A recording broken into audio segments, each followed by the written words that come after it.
Alright. So, some Irish double oak. I think this might be the first double oaked Irish whiskey I've had. I've had double oak Scotch and bourbon. Have you? Well, did you? We tried the Redbreast, right? That's technically double oaked because they age it. That just means it's aged in this case, sherry and bourbon barrels. I got you. Typically, every Irish whiskey is aged for some time in bourbon barrels, and then usually they'll age it in something else too, or they'll age like some in bourbon barrels. I think this is the first one I've had that is like a double oak in the sense of a bourbon, where it's oaked in a new one. Fair enough. So let's see how it is. Let's see. Ooh. Oh yeah, it has that distinct appley, fresh rainwater Irish smell to it. Raisins, dates, some dried fruit from the sherry. Honestly, it just smells like what I wanted Macallan to smell like, and Macallan was just a disappointment. I can kind of agree to that, honestly. It's a lot more pleasant, there's a lot more to it. A lot of honey too, like honeyed apples for sure. All that fruit. And then definitely some like vanilla bean, not vanilla cream. There's not a whole lot of creaminess about this. It's more of like a fruit measure. Very, very fruity and floral. Yes. Oh yeah, that's the one thing I was definitely forgetting. It has a ton of florals between like honeysuckle, maybe a little bit of rose. I don't think rose is what I'm thinking of, but I think I'm placing the same thing you are. I don't know what to call it. Yeah, I don't know what to call it either. Just like general florals and honeysuckle. Oh, and peach. I'm actually getting a lot of peach now that I'm thinking about it.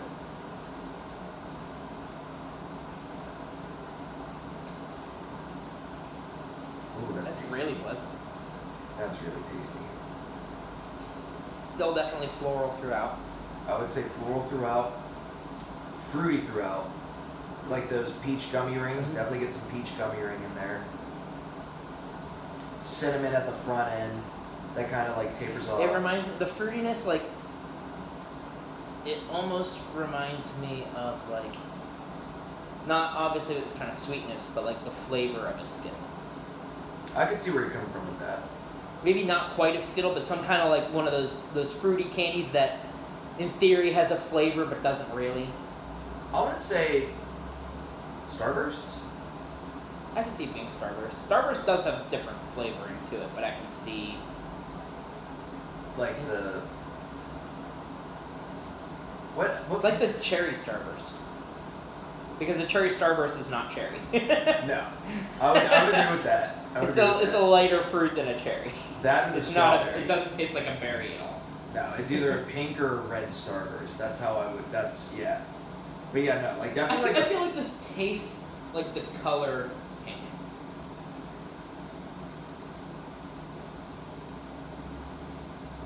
Maybe not the front end, but the middle and back end. Yeah. Yeah, I could see that. Like I always joke that Pepto-Bismol is pink flavored. I think this is what is the pleasant version of pink flavor. Yes. This is like a bright summery pink, whereas Pepto-Bismol is that. You know what it reminds me of? It has a lot of notes of a rosé. I guess a little bit, yeah. And I mean, I think that comes from the sherry. Yeah. Like, I think it's the fact that, like, the sherry notes pull But from it's like a lot of the lighter floral. Right. Like, not the super sweet, but like the sort of drier floral notes. It's very characteristic of a dry rosé, specifically. The other thing I like about this, too, is just how oily it is. Like, it's oily, it's not super thick, but it's definitely more thick than you would think for a 92 proof whiskey.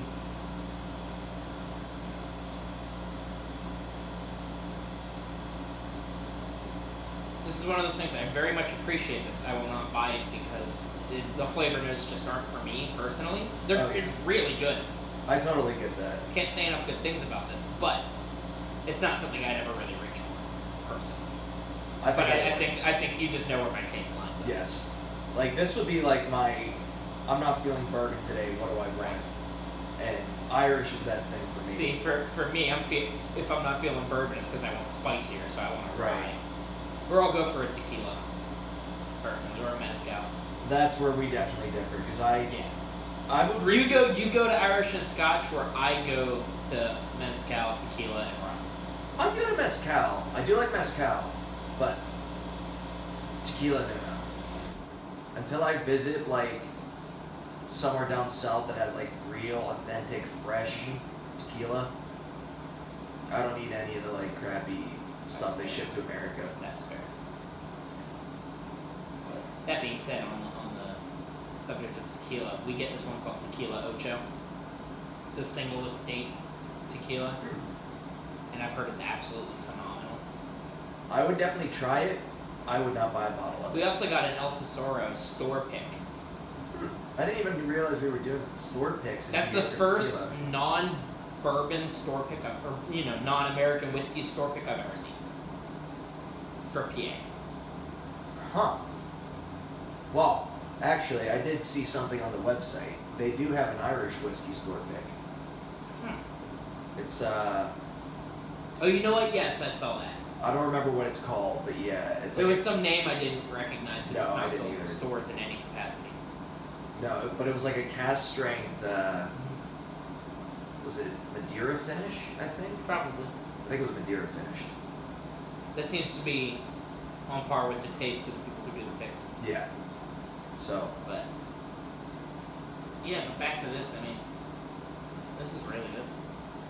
Yeah, I mean, I thoroughly enjoy it. I don't know if I like it, but $60, yay or nay?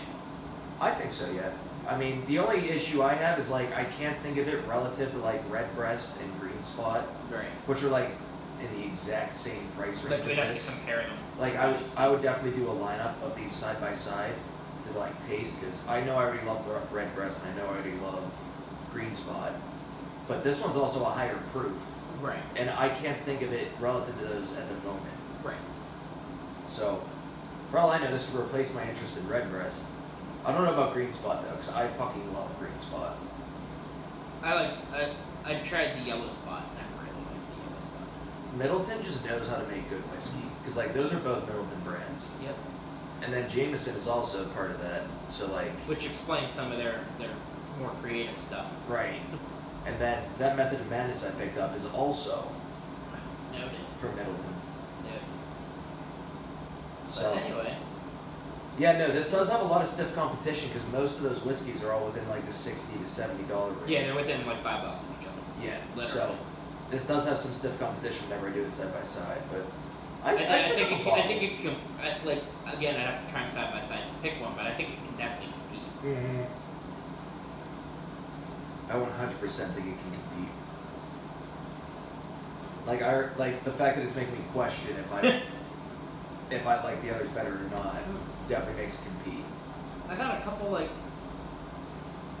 sweeter like baking spice notes as it sat for a bit. You mean like I could see some cardamom. I could see some like not cinnamon spice, but more like cinnamon sugar. Mm-hmm.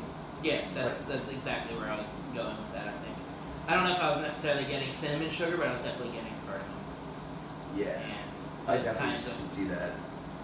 I wouldn't say nutmeg because I was about to end the video, and then I took that last little sip, and I got that I didn't get before. I'm like, whoa, hang on. Yeah, Writer's Tears Double Oak.